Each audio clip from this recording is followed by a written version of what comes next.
Peristiwa pencabulan yang menimpa santriwati di pesantren ini membuat saya galau, Pak Bapak.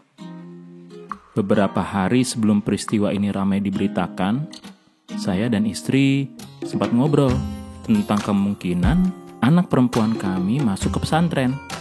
Peristiwa ini membuat saya ragu akan rencana itu. Untuk mengakhiri kegalauan ini, saya memutuskan pergi ke Cianjur, Jawa Barat untuk bertemu teman saya, Irfan Sarhindi. Assalamualaikum warahmatullahi wabarakatuh. Nama saya Irfan.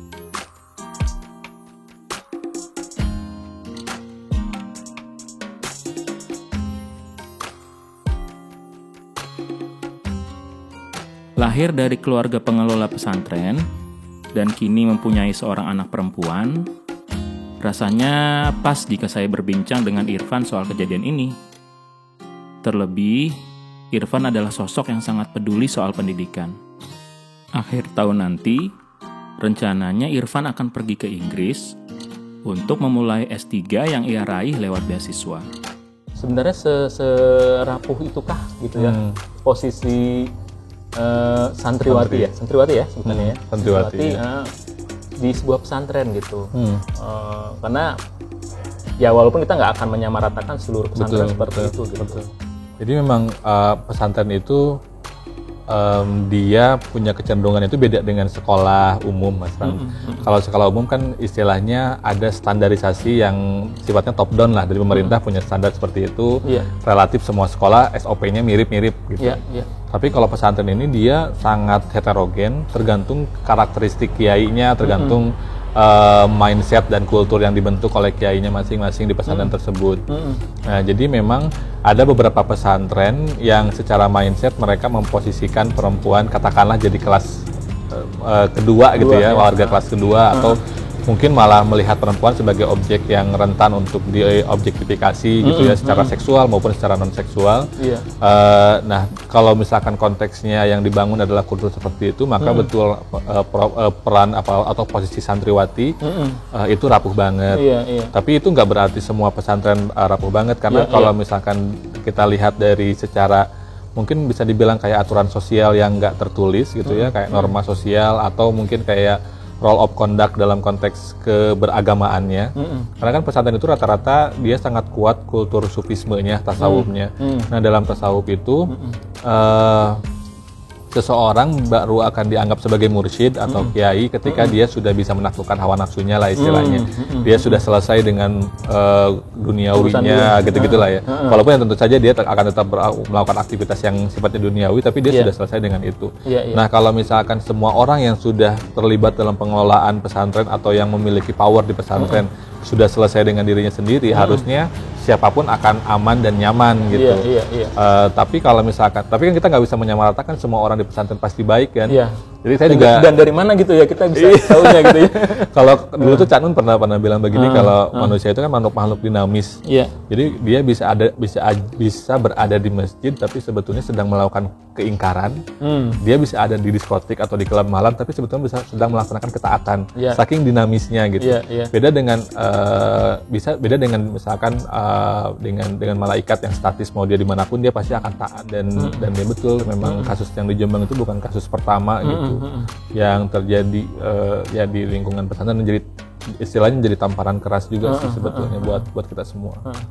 Nah, kalau dari pengalaman Gus Irfan sendiri mungkin dilihat beberapa pesantren gitu, sebenarnya sejauh mana sih usaha dari pesantren itu sendiri untuk mengeliminir ya potensi-potensi untuk bisa terjadi ekses negatif kayak gitu, Gus? Kalau yang saya tahu di beberapa pesantren yang memang ada santri laki-laki dan santri perempuan, itu memang ada istilahnya ada hijab, ada pembatas, jadi aksesnya memang tidak sangat bebas bisa keluar masuk. Bahkan kalau saya ingat waktu ponakan saya mondok di salah satu pondok di Kediri itu, untuk saya bisa ketemu nganter istilahnya bekal yang dititipkan ke saya, aja saya harus menulis beberapa kali surat izin pernyataan bahwa betul saya ini adalah bagian dari keluarganya santriwati tersebut. Nah, itu sebetulnya adalah upaya-upaya yang dilakukan untuk mencegah terjadinya, karena mungkin bisa jadi ada mereka jatuh cinta ketemu terus tiba-tiba saya pura-pura jadi kakaknya ngajak main keluar dan terjadi hal yang tidak diinginkan gitu. itu mereka sangat ketat. Jadi salah satu yang bisa dilakukan, yang biasanya dilakukan adalah asrama laki-laki dan asrama perempuan itu terpisah. Terus biasanya nanti ada satu komite disiplin yang itu mengatur kalau misalkan istilahnya melakukan tindakan preventif dan sekaligus juga hukuman kalau misalkan ada orang yang melanggar inilah batasan-batasan yang ditetapkan gitu. Itu upaya-upaya. Itu kalau sama keluarga ya, ngaku-ngaku keluarga gitu. Gimana kalau gurunya gimana kalau ininya? Itu juga jadi persoalan yang cukup pelik ya. Makanya biasanya ketika itu tadi, ketika ada orang yang akan diangkat jadi guru, biasanya prosesnya juga lumayan selektif. Jadi di pesantren itu sebenarnya si orang itu dia tidak hanya diajarkan aspek kognitif pengetahuan, tapi juga aspek perilakunya. Jadi kalau misalkan dia dari perilaku menunjukkan kecenderungan tidak baik, maka ya dia bisa dikeluarkan dan sebagainya. Walaupun secara ideal harusnya ketika dia sudah bergelar ustadz, dia punya limitasi sendiri loh, kayak karena mau nggak mau ada ekspektasi orang gitu ya. Ketika ada orang digelar ustadz, orang kan ekspektasinya dia akan berlaku baik, dan itu mudah-mudahan harusnya jadi hijab, jadi ihram, jadi benteng lah untuk dia melakukan tindakan. Tapi kalau ini tadi yang mungkin belum ketahuan, kalau akses gurunya sendiri memang nggak seketat kalau yang dia mengaku keluarga ya. Kalau guru misalnya guru cowok tuh masih bisa, dia akan mengajar, dia akan mengajar. Nah ini juga ada beberapa jenis juga. Ada yang kalau guru laki-laki mengajar, dia tidak akan melihat langsung muridnya. Jadi misalkan muridnya di sebelah sana, dia akan di sebelah sini dan dia tidak akan melihat. Ada yang seperti itu. Ada yang polanya juga gurunya bisa melihat. Ada yang polanya yang ya perempuan, berarti yang ngajarnya juga diusahakan yang guru-guru yang perempuan gitu. Jadi memang ada beberapa tahapan yang ini gitu.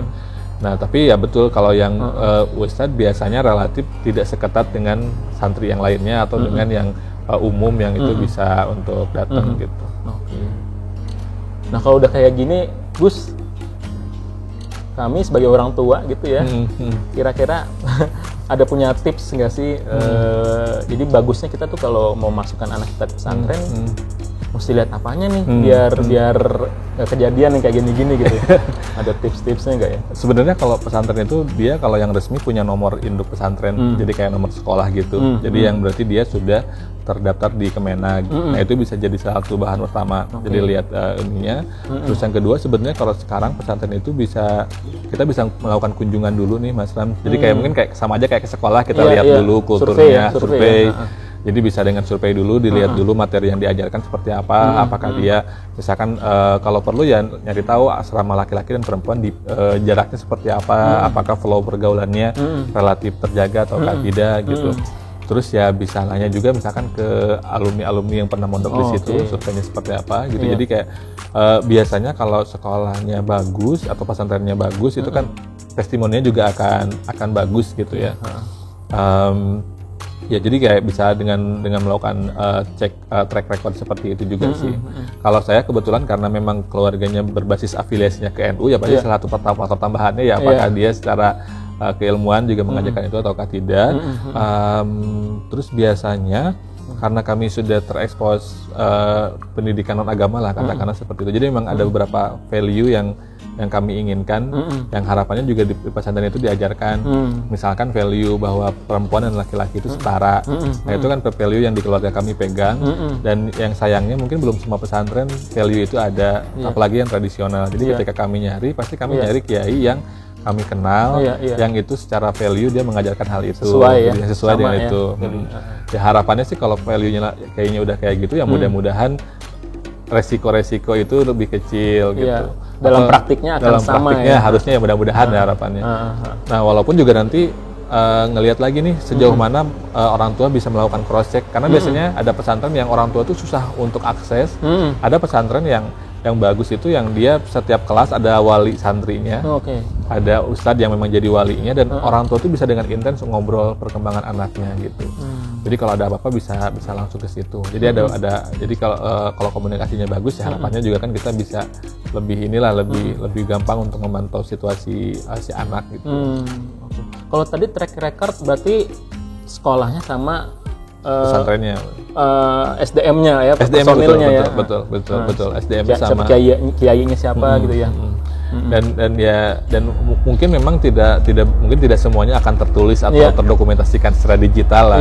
Jadi memang kalau untuk nyari pesantren, memang kalau dari saran saya sih memang harus datang dulu ke pesantrennya, ngelihat suasananya gitu. Terus kemudian ya kalau perlu nanya-nanya ke tetangga-tetangga di pinggirnya, biasanya kan mereka adalah orang yang sehari-hari mengetahui situasinya. Itu mungkin akan jadi tambahan masukan juga gitu. Terus kalau terakhir, kalau biasanya di keluarga kami itu istikharah sih. Jadi kalau di istikharahnya bagus, ya kita lebih plong lah yakin untuk kirim ke sana. Gitu. Kalau saya pribadi malah ngelihatnya melihat track record itu yang paling penting ya Gus ya. Betul. Karena ya kalau survei kan kadang-kadang mungkin hanya diunjukkan yang manis-manis gitu ya, gitu yang bagus-bagus gitu kan. Gitu. Tapi kalau kita lihat track record, kita coba cek itu mungkin akan lebih. Cuman tadi balik lagi ya, mungkin nggak semua orang mungkin ada datanya gitu. Betul. Di googling tuh belum tentu ketemu gitu ya. Belum tentu ketemu gitu. Ya makanya kayak datang ke tempat kemudian nanya-nanya itu dan lihat track recordnya itu menjadi penting banget sih, apalagi ya dengan situasi yang ya sekarang gitu lumayan agak mengejutkan juga, bukan agak sih, sangat. Oke. Nah, Gus Irfan kan punya putri gitu kan. Terus jadi gimana Gus? Peristiwa itu terus sebagai seorang ayah nih gimana rasanya Gus?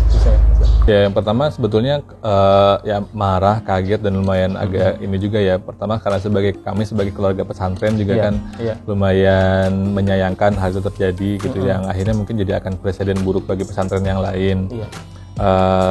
Kemudian yang kedua ya kami juga karena punya anak perempuan akhirnya jadi semakin sadar bahwa untuk pesantren itu memang akhirnya hari ini harus milih-milih gitu, gak sekadar lagi semua pesantren bisa dipilih secara acak lah istilahnya, tapi memang ya harus ngelacak track record. Kalau perlu kita survei ke mungkin 10 atau 15 pesantren dulu sebelum akhirnya ini. Dan akhirnya jadi penting juga untuk bisa mengenal orang key personnya lah di pesantren tersebut gitu, entah itu kiainya atau mungkin ustadz-ustadznya gitu, yang minimal kita bisa menitipkan anak kita ke orang tersebut gitu, yang kita yang kredibilitasnya kita percaya lah gitu. Ya, jadi walaupun nanti pesantrennya masih agak-agak lama, ya mungkin dari sekarang bisa dilakukan. Opsi yang berikutnya sih mungkin untuk di usia yang awal-awal ya mondok di tempat sendiri dulu aja gitu, yang bisa kelihatan gitu. Tapi pasti tetap akan masuk pesantren ya? Ya akan, insya Allah caranya memang akan seperti itu. Oke. Nah ini walaupun kan baru 2 tahun ya, baru 2 tahun, ya mungkin belum banyak yang diajarkan gitu ya. Tapi sejauh ini bentuk pengajaran nilai-nilai apa gitu yang udah diperkenalkan sama anak-anak soal ya posisi dia sebagai wanita gitu ya, sebagai perempuan gitu, di tengah kejadian semacam ini gitu. Kalau soal itu sih paling kayak satu hal yang paling diajarkan itu soal dia ngeh bahwa ada bagian-bagian tertentu yang itu tidak boleh dipegang sama orang lain gitu. Kebetulan kan memang ada salah satu kalau nggak salah dia psikolog atau apa gitu, yang dia ngasih bikin lagu, yang itu lagu itu bisa panduan untuk anak-anak untuk dia ngeh bahwa ada bagian yang memang boleh dipegang oleh orang lain sebagai ekspresi sayang, tapi ada bagian yang nggak boleh gitu. Dan dia harus ngeh soal itu biar ketika ada orang yang nggak udzubillah ya, tapi kalau misalkan itu dia ngeh bahwa ini adalah area sensitif yang orang nggak boleh pegang. Nanti saya minta linknya ya. Nanti ya itu istri saya yang paham betul linknya. Tapi ya memang itu sering kami nyanyikan. Jadi biar dia semakin ngeh gitu bahwa memang nggak semuanya bisa dipegang sama orang lain gitu. Oke, sip. Thank you banyak. Siap, sama-sama. Makasih ya.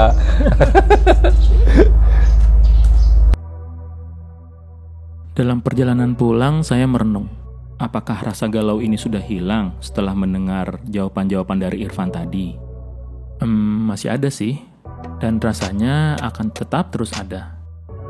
Tapi jawaban Irfan menegaskan kembali tugas saya sebagai seorang ayah untuk memastikan tempat sekolah anak, dimanapun dia akan bersekolah nanti, pesantren atau bukan, akan jauh dari kemungkinan hal-hal negatif seperti itu.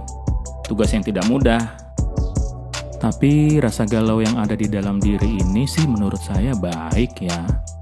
Bukankah itu pertanda bahwa kita masih peduli dengan buah hati kita?